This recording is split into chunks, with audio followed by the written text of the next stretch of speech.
একবার মুসা আলাইহিস সালামকে জিজ্ঞাসা করেছে ইবলিস যে আল্লাহ আমাকে মাফ করবে? একটু জিজ্ঞাসা করেন। সুবহানাল্লাহ। আল্লাহ রাব্বুল আলামিনের কাছে মুসা আলাইহিস সালাম জিজ্ঞাসা করলো যে আল্লাহ, ইবলিস শয়তান ক্ষমা পাওয়ার আশা করে। আল্লাহ তাআলা বলেন যে আমার রহমত প্রশস্ত, আমি অবশ্যই মাফ করব। ইবলিসকে আদম আলাইহিস সালামের কবরে যা সিজদা দিতে বলো। সুবহানাল্লাহ। কার কবর? বর্ণনায় পাওয়া যায় আদম আলাইহিস সালামের কবরের কাছে ইবলিস গেছে। আদম আলাইহিস সালামের কবরের সামনে দাঁড়াইয়া যখন ইবলিস তওবা করবে, তখন ইবলিসের ভিতরের ওই যে কালো নফস, কি নফস?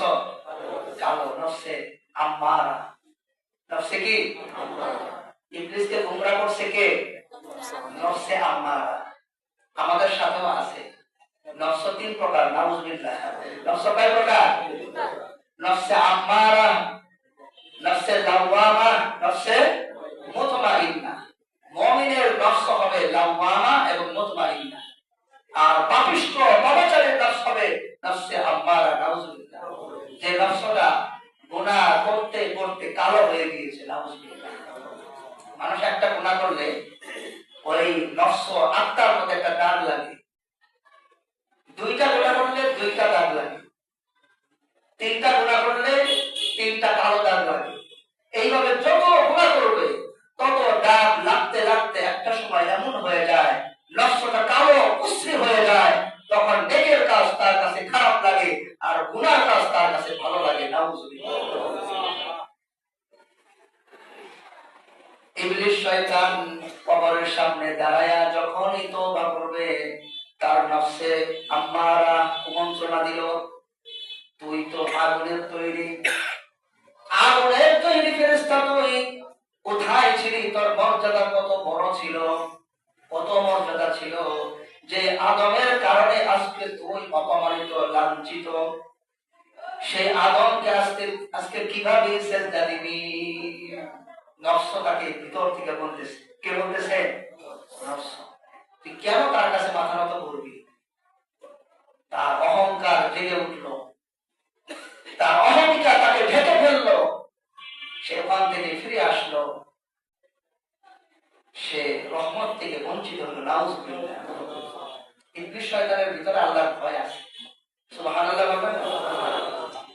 সূরা হাশরের মধ্যে আল্লাহ বলেছেন কামাতালিশ শাইতান, শয়তানের দৃষ্টান্ত। ও মানব সম্প্রদায়, ও জগতের বাসী, ইবলিস শয়তানের দৃষ্টান্ত কামাতালিশ শাইতান ইয ক্বালা লিল ইনসানি কুফর। সে মানুষকে বলে তুই শিরক কর, মানুষকে বলে আল্লাহর নির্দেশকে অমান্য কর। কে বলে? ইয ক্বালা লিল ইনসানি কুফর, মানুষকে সে বলে কুফরি কর। ফালাম্মা কাফারা, মানুষ যখন কুফরি করে বসে, তখন ইবলিস শয়তান ওই মানুষকে বলে ইন্নী বারিউম মিনকা ইন্নী আখাফুল্লাহ রাব্বাল আলামিন। যখন মানুষ কুফরি করে তখন ইবলিস বলে আমি তোমার থেকে পৃথক, আলাদা, আমি তোমার সাথে নাই, তুমি কুফরি করছো। ইন্নী বারিউম মিনকা, আমি তোমার থেকে আলাদা, পৃথক, কারণ তুমি কুফরি করেছো, মহা অপরাধ করেছো, আমি তোমার থেকে মুক্ত। ইন্নী আখাফুল্লাহ, আমি আল্লাহকে ভয় করি, রব্বাল আলামিন, যিনি বিশ্ব জগতের প্রতিপালক। আল্লাহু আকবার বলেন।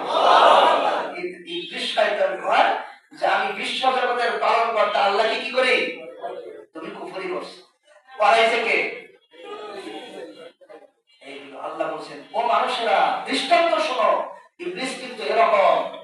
ইবলিস জাহান্নামে যাবে, সে তোমাদেরকে নিয়ে যাবে। সে কুফরি করায়, সে নিজে কোনোদিন কুফরি করবে না, কারণ সে জানে কুফরির মতো মারাত্মক অপরাধ, আল্লাহর সাথে শিরকের মতো, আল্লাহর হুকুমকে অবাধ্য করা, অমান্য করার মতো মহা অপরাধ হতে পারে না। এর জন্য সে এটা করে না, কিন্তু সে এটা করতেছে। নাউজুবিল্লাহ।